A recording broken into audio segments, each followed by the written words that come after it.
La grande distribution ne réalise pas davantage de profits outre-mer qu'ailleurs.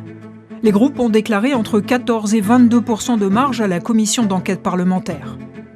Mais cet arbre cache une forêt, celle de la multitude des marges avant l'arrivée au magasin. Prenons l'exemple du plus grand groupe, GBH pour Carrefour. Achat, stockage, dédouanement, ces sociétés sont présentes à quasiment toutes les étapes de l'importation. Chaque entreprise prend sa marge sur les opérations. On appelle ça l'intégration verticale. Tout retourne à GBH. Un système pratiqué par d'autres groupes, comme Safo pour Carrefour Market, afin de faire des économies, argumentent les distributeurs. Est-ce que l'intégration verticale est plus coûteuse que le fait de passer par des intervenants extérieurs? Notre conviction, c'est que non. Et qu'au contraire, à chaque fois qu'on passe par un tiers, ce tiers a pour but d'équilibrer son activité, mais également de réaliser une marge. Ce n'est pas notre cas. Nous, on fait des arbitrages en interne pour essayer d'être plus compétitifs. Le problème, c'est que la répression des fraudes n'est pas d'accord. Dans un rapport de 2009, juste après la crise sociale, l'organisme d'État avait passé les chiffres à la loupe.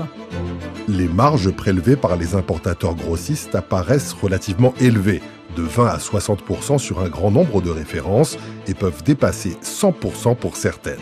Le cumul des marges du grossiste et du détaillant atteint de 50 à 70% du prix de vente, significativement supérieur aux valeurs atteintes en métropole. Un constat dressé également par l'ancien ministre de l'Outre-mer Jean-François Carinco, qui ne cachait pourtant pas ses relations avec le président du groupe GBH. L'idée d'une étude extérieure sur l'accumulation des marges me semble une bonne idée. On n'arrive pas à vraiment trouver la vérité. Il y a un endroit où il y a accumulation des marges, je pense que c'est quand la marchandise arrive au port. Je le dis comme je pense que les transitaires, là il y a une accumulation de marges, sur lesquelles, notamment en Martinique et en Guadeloupe, on essaye de travailler. Il y a des marges qui ne me semblent pas se justifier. En 2019, un nouveau rapport de la répression des fraudes répète le même constat. Si les grands groupes ne font pas de bénéfices excessifs avec la vente en magasin, ils semblent donc les faire avant.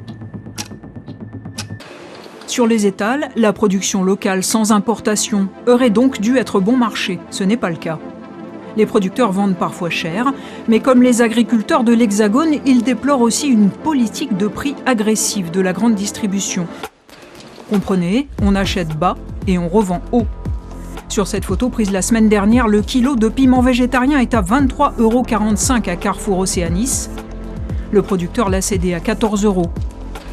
Marge pour le supermarché, 9,45 €. Et la commission d'enquête parlementaire a par ailleurs souligné l'existence des marges arrière, un dispositif peu connu où les producteurs doivent reverser au magasin une partie de leur chiffre d'affaires.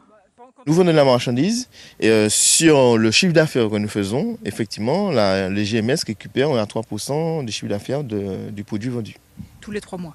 Tous les 3 mois, c'est trimestriel. C'est ça. Donc par exemple, si vous avez vendu 300 €, vous devez, ou on va dire 100 € pour que ce soit plus simple, vous devez leur redonner une partie de ces 100 €? C'est ça, exactement.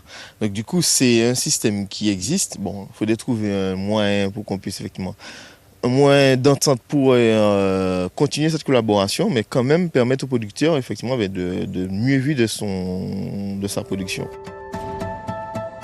La grande distribution a reconnu pratiquer les marges arrière, jusqu'à 7% annuels, qui n'est pas répercuté sur les prix aux consommateurs. Lors de la dernière rencontre en préfecture, Stéphane Ayotte, le directeur du groupe GBH, a affirmé qu'il n'avait aucune marge de manœuvre. Sur 100 € de course, seuls 2 € reviennent au magasin, déclarait-il. Un argumentaire répété dans une vidéo publiée il y a quelques jours sur les réseaux sociaux de Carrefour. Victorin Lurel, un autre ministre de l'Outre-mer, avait averti durant la commission d'enquête. Tous vos chefs d'entreprise vous diront on ne fait pas de marge. Notre marge est petite. On fait 1% dans le commerce, dans l'alimentaire. On fait 2%. Si vous écoutez ça, vous allez croire qu'ils sont tous dans la misère. GBH revendique une implantation dans 17 pays et un chiffre d'affaires que le magazine financier CF News estimait en 2021 à 3 milliards d'euros. Un reportage que